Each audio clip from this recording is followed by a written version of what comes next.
C'est une entreprise qui a beaucoup fait parler d'elle pour ses plans sociaux. Aujourd'hui, ArcelorMittal tente de redorer son blason en mettant en avant son investissement sur la formation. Le sidérurgiste qui a lancé sa propre école, la Steel Academy, de l'alternance au service du groupe. Valentin Piovesan avec Fabrice Rosassi.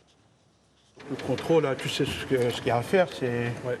Épaulé par son tuteur, Sébastien réalise la maintenance de ce locotracteur. Le jeune homme est en première année d'alternance, 2 semaines à l'école, 2 semaines en entreprise.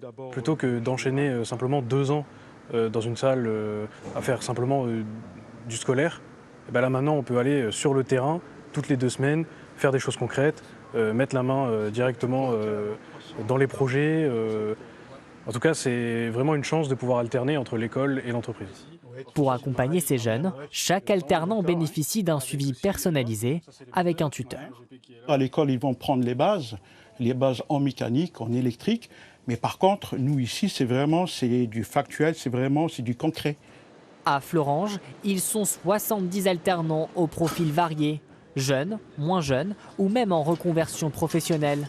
Comme Quentin, technico-commercial, après 2 ans d'alternance, il vient de signer un nouveau contrat, toujours en alternance, pour devenir ingénieur. Je connais les personnes qui y travaillent, donc forcément se lancer dans un diplôme qui va être plus exigeant, c'est rassurant de se dire qu'on n'a pas un nouvel environnement à redécouvrir et là on sait qu'on est bien dans ce travail-là, enfin, dans cette entreprise-là. Pour l'entreprise, ces formations permettent de transmettre les savoir-faire industriels tout en préparant les recrutements de demain. Sur ces 100 personnes qu'on embauche par an, on en embauche plus de 60 avec des propositions, y compris des propositions pour continuer avec nous. La campagne d'alternance pour septembre prochain est ouverte. Au total, ArcelorMittal propose 265 postes dans toute la France.